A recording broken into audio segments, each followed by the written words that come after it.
दर्शक बंधु MR kitchen को आपण मानक अनेक अनेक स्वागत देवे। चलते स्टार्ट करवा आज फूलकोबी आलू रेसिपी। ये देखो मुझे फ्रेश बड़ गोटे फूलकोबी नहीं देखिए केते बड़ साइज है फूलकोबीटे। आपको आम भल भाव काटी नवा देखो देखिपे पाखुड़ा को केते बड़ बड़ होती आम जी दरकार से काटी नवा। वीडियो को प्रथम शेष पर्यंत देखो जमार स्किप करते ना। जदि चैनल नुआ प्लीज सब्सक्राइब कर फेसबुक पेज फॉलो करंतु। ये देखो मु काटी नहीं तीन प्याज नहीं गोटे आलू नहीं आलू को भी आम छोट छोट पीसेस काटी नवा।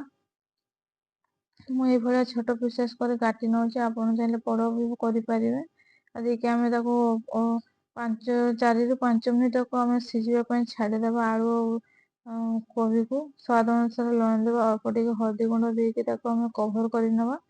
आपण चाहिए सीझेकी भी नहीं पारे ना आपको भाजिकी पूरा नहीं पारे कि मुझे अल्प टे सीझे नौ भाजी नवा। ये देखो भल भाव सीझी आम काढ़ी नवा गोटे जाली से देखिए टमाटर कंचा लंका प्याज काटिकी सब नहीं प्याज मसला को मुझे भाजिकी नौ। देखो प्याज को प्रथम भाजी नवा हल्का ये कलर आसला भाजी नवा। ये कंचा लंका टमाटो को देके भल भाव मिसई नवा। किस समय मिसैला देखो मुझे कभर करके नौ टमाटो भल भाव सीझी मसला। तापर कोबी को भाजी नवा।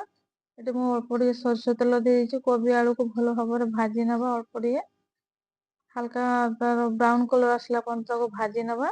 देखो ये भल भाव भाजी आसको आम काढ़ीदेवा स्टेज रे काढ़ी देखो ये मसला भल भाव ठंडा हो चलते आम अल्प टे पानी देकी पूरा भल भाव स्मूथ गोटे पेस्ट बनईकी नहीं। ये मुझे दही देकी बनईबी। ये देखो 2 चामच मो दही नहीं फ्रेश दही सहित लंका गुंड दही को आम प्रथम भल भाव फेंटी नवा।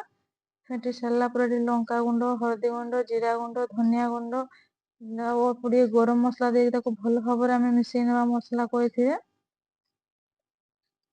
ଆପଣ ଚାହିଁଲେ କାଜୁ ଚାରମଗଜ ବି ନେଇପାରିବେ। ଏଠି ଯେହେତୁ ମୁଁ କାଜୁ ଚାରମଗଜ ନେଇନି ସେଥିପାଇଁ ଦହି ଫୁଲକୋବି ଆଳୁ ବନେଇବି। ଏଠି ଦେଖନ୍ତୁ ଏଠି ଭଲ ଭାବରେ ମିଶେଇ ସାରିଲା ପରେ ଏଠି ସୋରିଷ ତେଲ ଦେଇଦବା।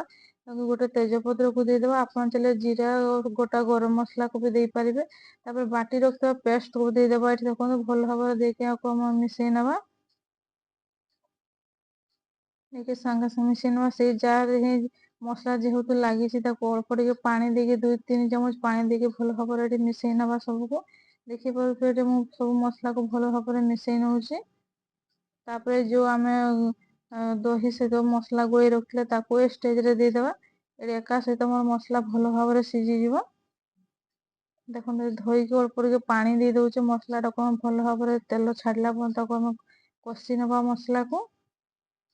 कभर करके मीडियम टू लो फ्लेम रे ही तेल छाड़ला मसला कषि देखिए मसला हल्का तेल छाड़ी भल भाव पुणी आम कषि नवा मसला को।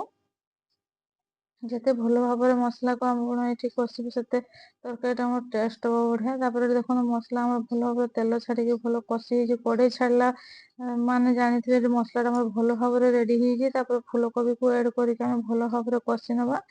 ये देखो स्वाद अनुसार लुण देदेवा। तापर अल्प टे कस्तूरी मेथी को क्रश करके भल भाव मिसईकी देदेवा। देखो मुझे भल भाव लुण सहित मिसई नहीं अल्प टे कस्तूरी मेथी देदेवा। तरकारी बहुत ही बढ़िया टेस्ट आसो। आपको निहाती भाव जदि अच्छी ऐड करेंगे जदि न था स्किप भी करें को।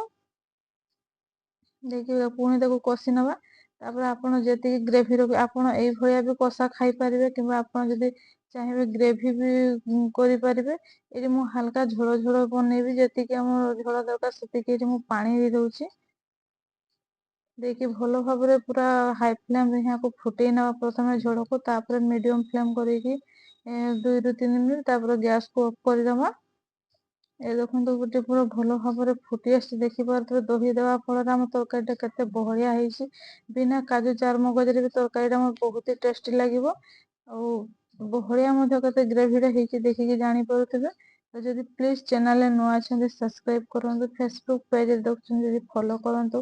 ଆପଣମାନେ ମୋ ରେସିପି କୋଉଠୁ ଦେଖୁଛନ୍ତି, କୋଉ ଜାଗାରୁ ଦେଖୁଛନ୍ତି ନିହାତି ଭାବରେ କମେଣ୍ଟ କରିକି କହିବେ। ସେଥିପାଇଁ ବାଏ, ନମସ୍କାର, ଜୟ ଜଗନ୍ନାଥ। ଦେଖା ଆପଣ ନେକ୍ସଟ ବ୍ଲଗରେ ନୂଆ ରେସିପି ସହିତ।